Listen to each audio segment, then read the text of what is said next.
I remember that we were doing these youth kind of events in our schools, a very secular humanist nation, Australia, you know, less than 2% of the people go to church. And so you had to find innovative ways of being able to share the gospel in schools. And so we kind of put together this little show thing that would open doors to talk about issues like bullying or abuse or just normal issues. And then through that, share the gospel.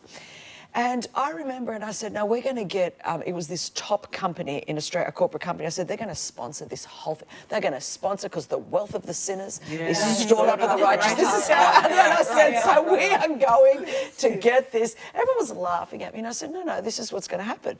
And so I was believing God. This is, again, the expectation that through a series, so people go, is this coincidence? Good luck. Right. For me, this is how I take the limits off and believe God for the impossible. Okay. I'm this kid that knows nothing, in my early 20s, you know, barely saved. I don't even know which way is up.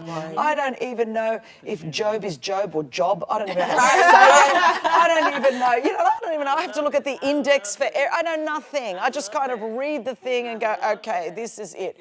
And so we're at this corporate event, and I said, I'm going to meet the top person. Everyone's like, you are not. Well, you know, 10 minutes later, I'm sitting in a chair like this, becoming BFFs. I start just sharing my story. It just, all you got is you and God. So I say to people, God's got to make me look good, because I'm not good enough. I'm not CeCe. I don't have your lung capacity, man, even if I try. And so I get out there. I don't even normally wear makeup. You know me. So, like, I've got to be anointed because I've got nothing else going for me. So I'm talking, I'm sharing my story. Spirit of God's breathing on it. She invites me to their corporate headquarters in Sydney, Australia. So this is 1993. Okay, so like, you know, most people watching this show weren't born then. And so I go up. And I mean, we're talking, I had to borrow somebody's suit because I had one pair of jeans and we had holes in it before it was trendy. Before you paid $250 for holes. That was because I had nothing else. And I get into the elevator, I'm like shaking. I know nothing. And we go up and it's overlooking the Sydney Harbour Bridge, the Opera House. I mean, it's prime real estate if you know Australia at all. One of the top companies there. They're all, you know, 360-degree views of the harbour.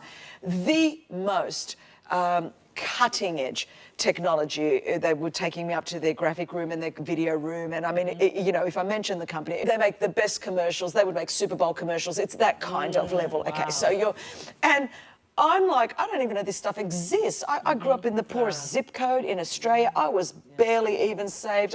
But all I knew was the wealth of the sinners is stored up for the righteous. That's all I didn't have like $2 to rub together, you know, like, but I had faith and I believe that God does miracles, and that was it. And so we're up there. They've got the whole executive team, part of the board.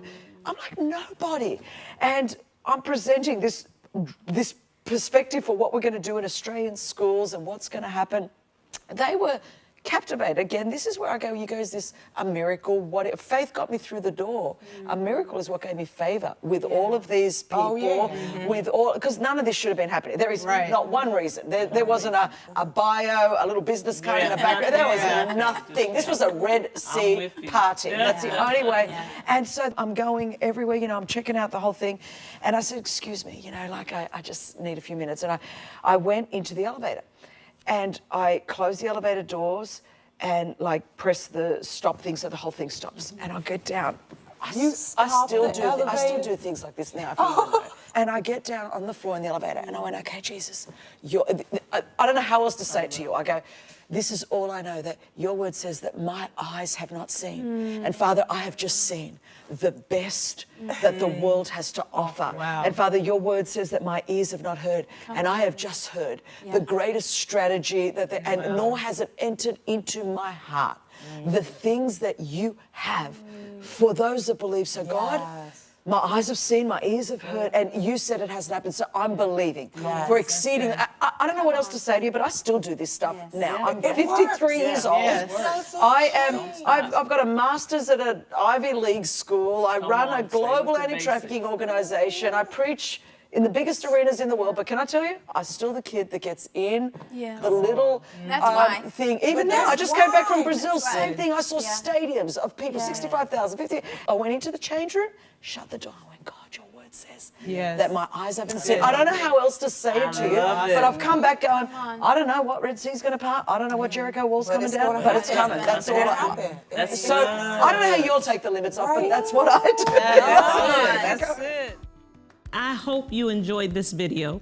Subscribe today and you'll never miss a new upload. And don't forget to check out our Better Together shop. Thanks for being a part of our community.